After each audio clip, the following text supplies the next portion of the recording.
Checks and balances. Tensions flare between President Trump and Republicans over health care, sanctions, and the special counsel. And the Russia investigation heads to a grand jury. I'm Robert Costa.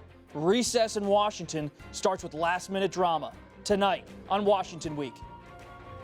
They can continue their obsession with the Russian hoax, or they can serve the interests of the American people.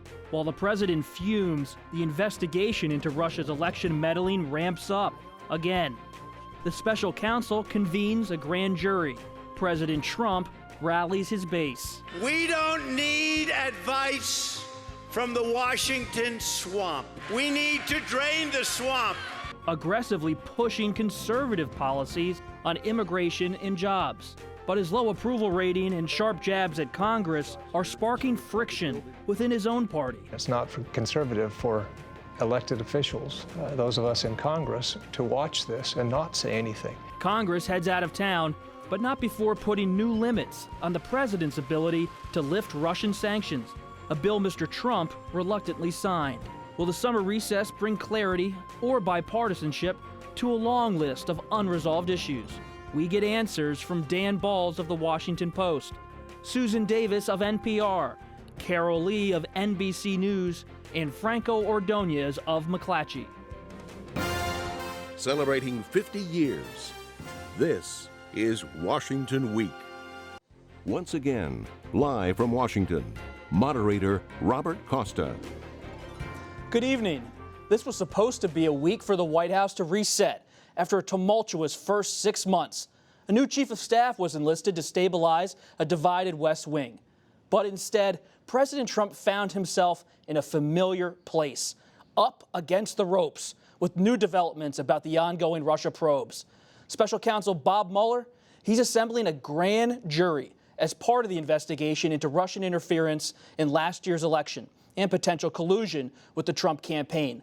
Last night, the president did what you'd expect, counterpunch. The Russia story is a total fabrication. There were no Russians in our campaign. There never were. We didn't win because of Russia. We won because of you. Dan, the Russia issue, day in, day out, seems to be the issue the president just cannot escape. You know, you call it what you will, the dark cloud, the sort of the festering wound, the low-grade fever that could become an acute fever. No one knows how it will end, but he's totally obsessed with it. And whether it was coincident or not, the fact that the news came out yesterday that Bob Mueller is now using a grand jury to advance the investigation, and the president did what he did in West Virginia with that speech, which was not a kind of an offhand, ad-libbed rant. This was a prepared speech to go right after this, to sow doubt about it and to reinforce with his people, his base, that this is an investigation designed not just to hurt him, but to hurt the things that he's trying to do for them. Sue, the congressional Republicans are watching the president's speech in West Virginia. They see him venting, and they're trying to put up a stop sign in case he ever decides to move toward firing Bob Mueller. They're even moving some legislation. They're putting up a lot of stop signs. You know, rhetorically, you don't hear a lot of pushback against the Trump administration from Republicans in Congress. But the actions that Republicans in Congress have taken tell a very different story. Congress, by almost unanimous margins, passed a Russia sanctions bill. When the president fired James Comey, members of the Senate made very clear that they needed a nominee who was not a political nominee, who was above board. Christopher Wray was approved this week, the new FBI director, by, again, almost a near unanimous vote, sending a message. And when the president attacked Attorney General Jeff Sessions, Senate Republicans sent a very clear message that firing Jeff Sessions was not on the table, and doing so would have severe and dramatic consequences in Congress. But do you think the White House, Franco, is still considering firing Mueller? Is that part of the options they have on the table? I mean, I think this is something that he has floated a few times. I think this is something that is considering. I mean, it's like one of those trial balloons that has gone out. But I think the pushback that we've heard about how holy, et cetera, would come across if he did that, I think he's very hesitant to make such a move because he knows there would be a lot of pushback. Carol, a grand jury is the beginning of a process. It's a new investigative tool. But we know from various news reports that Bob Mueller is possibly looking into financial crimes with President Trump or his family. And if you notice, when that news came out, that is when you saw the president really step up his criticism, and he really, I mean, he's obviously been critical of this and from the start, but there was this narrative that was what made him very nervous. And, you know, that's that, and he also felt like Mueller was moving in a direction that was out of the zone of what his investigation was supposed to be about.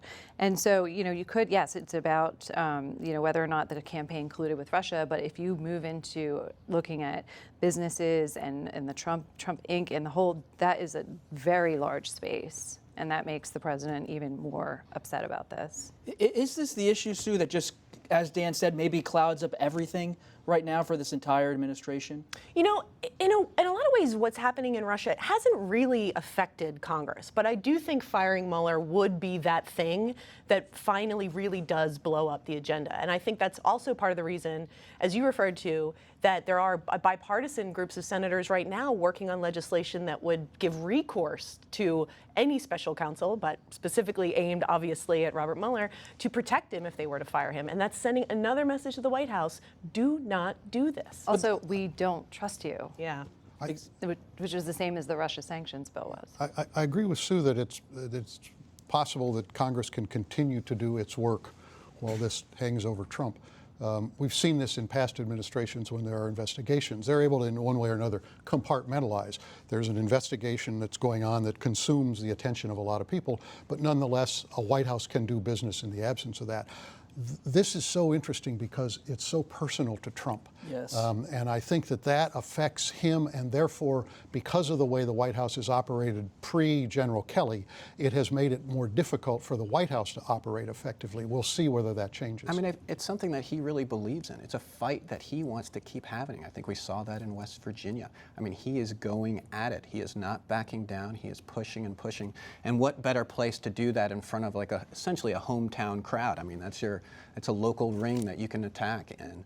And it's a message, I think, that's been effective for the base. Let's dig into this, because that hometown base in West Virginia, it is a constant theme for this administration as the Russia questions continue to linger over the White House. We're watching in real time this president recalibrating, and it's amid dismal poll numbers. 6 months after taking office, Mr. Trump's approval rating has dipped to a new low. In the latest Quinnipiac survey, 61% of Americans disapprove of the job Mr. Trump is doing. Just 33% approve. That's a 7-point drop from just a month ago.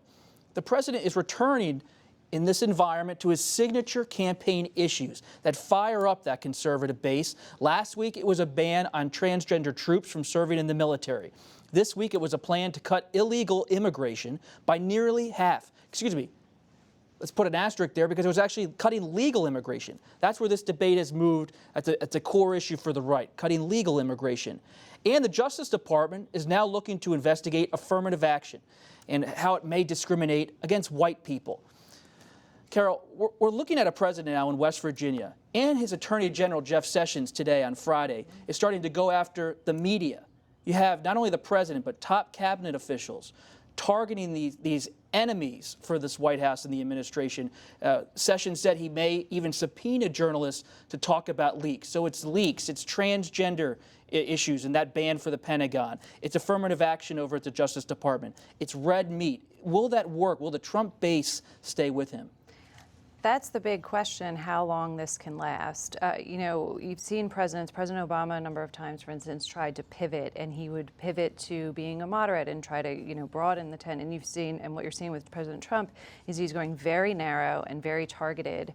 And, you know, he was saying things in his speech last night about we don't need this. We don't need Washington. We're going to do this. And it was like this collective. And so these are the true believers. And we're going to see in the next few months whether or not they stick with him if he can't get health care, if he can't do anything on immigration or tax reform or infrastructure or bring back coal jobs. So I just think, and, you know, he's heading into a period of his first year in office where there's a lot of must-dos in Congress that are going to make life even trickier. And we've seen it to be it's been very difficult in the first 6 months. He's got a debt limit and he has to pass spending bills. And so, if we're in the same position a year from now, it's hard to imagine that all of them would still be with him.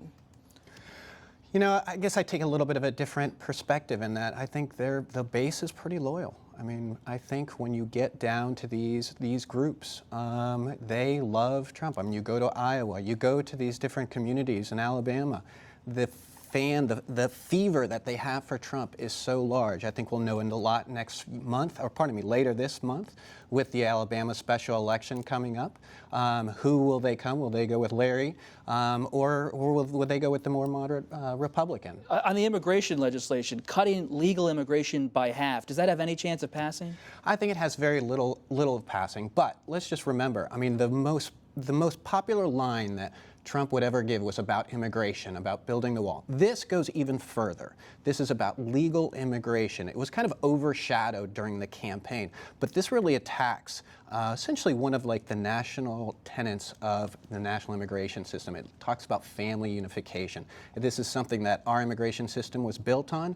It really will change that dramatically. And we could have, if this were to pass, over the next several decades, perhaps the idea is to maybe cut legal immigration in half, and that's significant. So it seems like we've been talking about Attorney General Sessions for weeks, how the president called him beleaguered, yet his agenda, this affirmative action move, you talk about his work on illegal immigration, cutting legal immigration, the Sessions populism that infused the campaign now seems to be at the fore of this presidency. That was also what was so remarkable about the president taking on Jeff Sessions was there any Republican in Washington who was more loyal and with Trump from the very beginning than Jeff Sessions? And so much of Jeff Sessions' ideology fueled the Trump campaign. So many of Jeff Sessions' staffers now populate the Trump White House, including Stephen Miller, who we also saw on television this week. I also think when Trump went after Sessions, that's part of the reason why I think you saw the establishment types of Republicans really come out hard for him. Because Jeff Sessions is still a guy that the traditional conservative base knows, likes, and trusts. And I think Congress likes him because a lot of senators there feel like they have a personal connection with him and they trust him in that job, even if a lot of his former colleagues in the Senate may not always agree with Jeff Sessions, particularly on that questions of immigration. But they're comfortable with him in that job. On the immigration issue, let's remember Sessions was the one who with Stephen Miller, almost single-handedly ended the Gang of Eight effort to bring a comprehensive package that would have put these undocumented immigrants on a path to citizenship.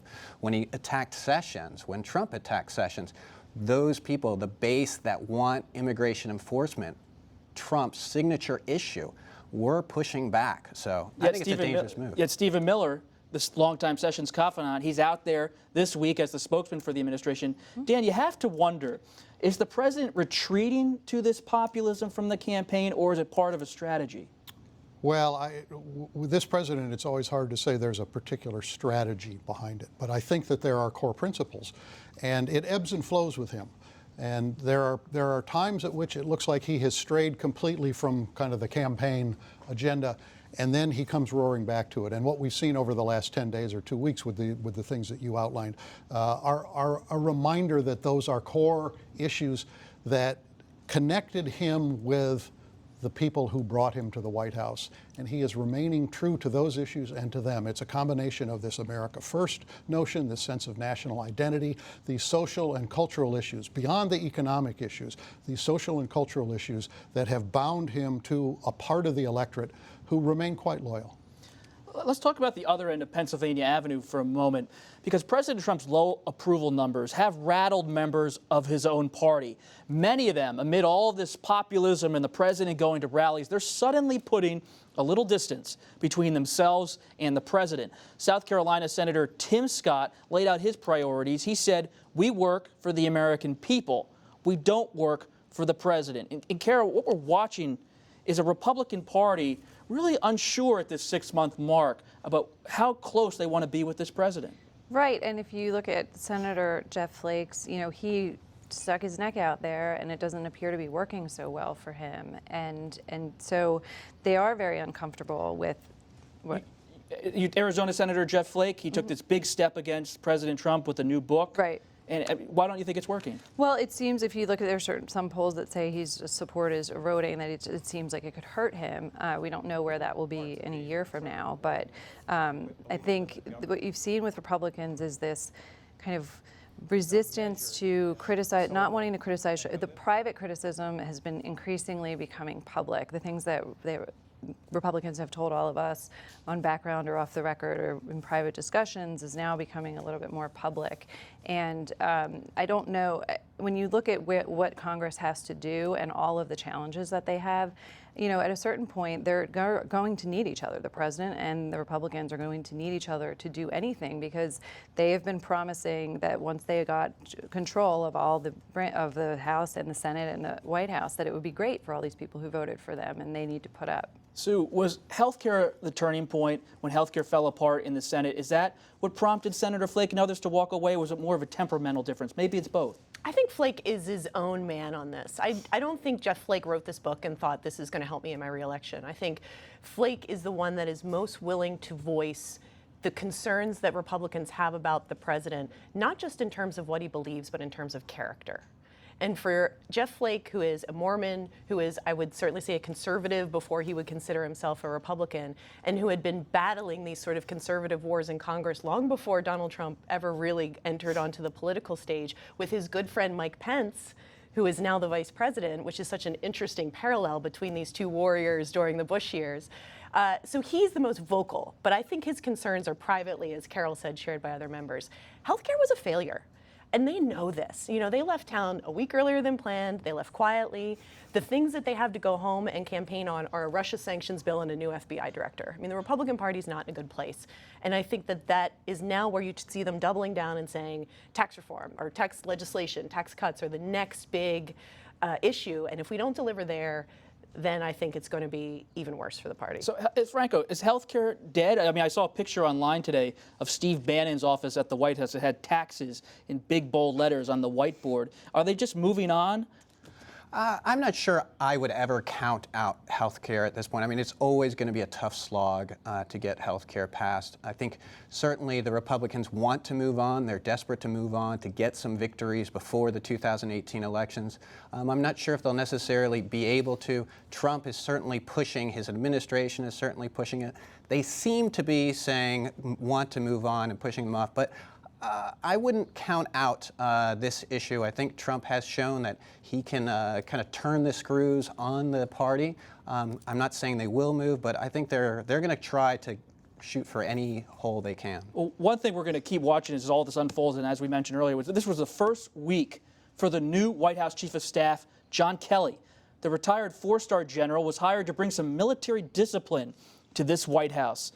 And Dan, everyone's asking in Washington, can General Kelly actually change the culture of a place that has been riven by division? Well, it's an unanswerable question right now.